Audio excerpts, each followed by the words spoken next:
What if I told you that for 500 years, biblical scholars have been looking at the wrong place for end times prophecy? What if the key to understanding where we are in human history isn't in Europe or Rome, but in Egypt? And what if this discovery proves we're living in the final moments before Christ's return?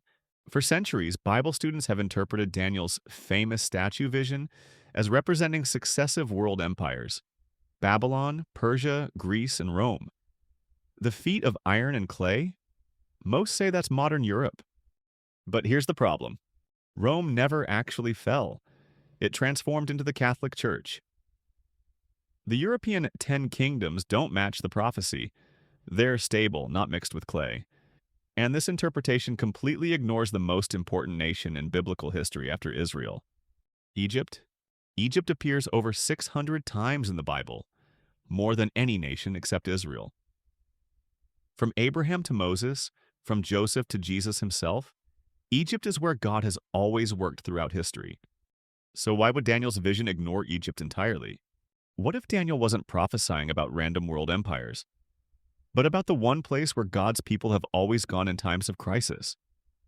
What if the statue represents Egypt's progression through foreign rulers? Let me show you something that will blow your mind.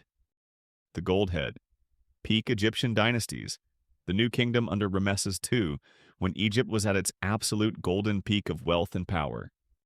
The silver chest, Persian rule over Egypt from 525 to 332 BCE, when Cambyses conquered Egypt, marking its decline from golden independence. The bronze belly, Greek rule under Alexander and the Ptolemies from 332 to 30 BCE, when Egypt became part of the global Hellenistic system. The iron legs, Roman rule from 30 BCE to 641 CE, when Augustus made Egypt the empire's breadbasket through harsh, iron-fisted control. And the feet of clay and iron? Modern Egypt, pulled in 10 different directions by competing world powers. Look at Egypt today: U.S. military aid, Chinese Belt and Road projects, Russian nuclear partnerships, Gulf Arab investments, IMF economic control, Vatican diplomatic involvement, Israeli security cooperation, all fighting for influence over the same piece of ground.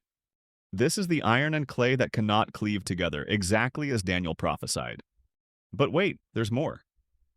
This revelation solves biblical mysteries that have puzzled scholars for centuries. Why does Jesus call Jerusalem Egypt in Revelation chapter 11? Their dead bodies shall lie in the street of the great city, which spiritually is called Sodom and Egypt, where also our Lord was crucified. Because Jerusalem's destiny is tied to Egypt's prophetic timeline. Why does Isaiah 19 promise that Egypt will be blessed in the last days? In that day there will be an altar to the Lord in the heart of Egypt. Because Egypt is where God will establish his earthly kingdom when the stone destroys the statue's feet. Why do end times prophecies keep mentioning Egypt? Isaiah 19, Ezekiel 29 through 32, Daniel 11, Revelation 11, because Egypt is the prophetic timeline. And why is the Middle East constantly in chaos? Because we're living in the 10 toes period. The clay and iron are literally mixing and breaking apart before our eyes. Now here's where this gets controversial, but we must face the truth. Daniel 7 describes a little horn that's different from the others, a religious power that works through political systems. The evidence suggests this represents two interconnected forces. First, the papacy, a system that claims to replace Christ as mediator, that calls its leader Holy Father, that changed God's law by moving the Sabbath from Saturday to Sunday, and that claims infallibility despite a history of corruption, crusades, and cover-ups. Second, a modern system that claims Jewish identity while systematically opposing biblical truth through control of media, finance, and culture. Jesus warned about them which say they are Jews and are not, but are the synagogue of Satan. This isn't about ethnicity, it's about spiritual warfare. Look at who controls the major film studios, news networks, social media platforms, pharmaceutical companies, and financial institutions. Look at what values they promote through entertainment and education. Look at how they've systematically attacked biblical morality while claiming to represent God's people. These two systems work together. The Vatican provides religious cover while the financial system provides political pressure. Together, they shape global policy whilst claiming to serve God. And guess where both systems focus their influence? Egypt. Through U.S. aid, international loans, diplomatic pressure, and cultural infiltration, all centered on the same prophetic stage where God has always worked. Daniel 12:4 says, "Seal up the book until the time of the end. Knowledge shall be increased." This prophecy was literally sealed until our generation.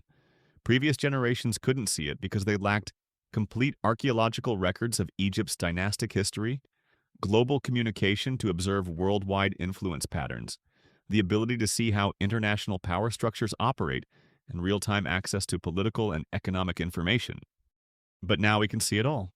This isn't just another Bible study. This is the unsealing of Daniel's vision for the final generation.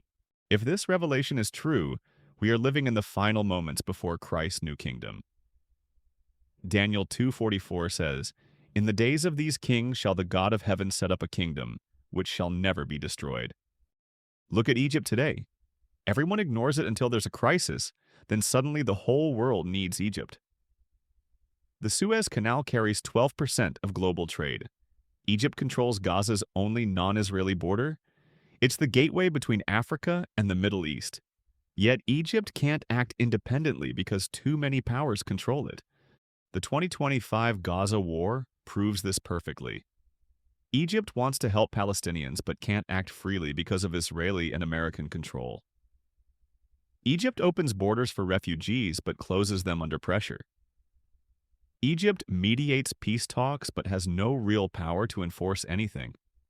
This is the iron and clay mixing that cannot hold together. And here's what's coming.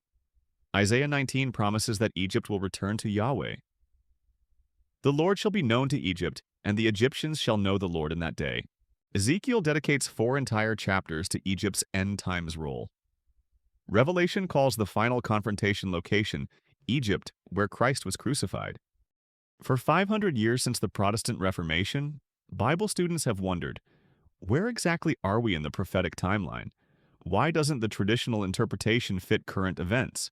Why is the Middle East always the center of conflict? Now we know. We're not waiting for some future European confederation or revived Roman Empire. We're living in the final phase right now. The 10 toes are visible, the clay and iron are mixing, and the stone is ready to fall.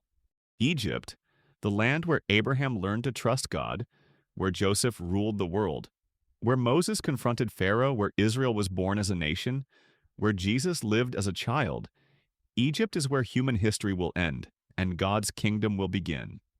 Jesus said, "When you see these things begin to come to pass, then look up and lift up your heads, for your redemption draws near."